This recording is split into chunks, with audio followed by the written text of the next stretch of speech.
Dok je vrijedni mrav cijeloga proleća sakupljao hranu za svoje sklonište, Cvrčak je bezbrižno leškario ispod jednoga lista i smejao se mravu kako samo radi i ne ume da uživa. Cvrčak je leškario i pevušio, ne mareći za dugu i hladnu zimu koja dolazi.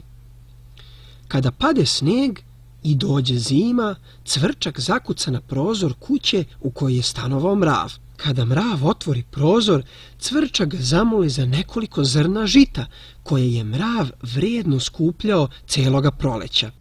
Možeš li mi, molim te, pozajmiti nekoliko onih slatkih zrna koje si skupljao tako vrijedno preko proleća?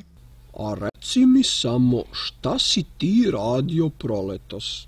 Upita mrav Cvrčka.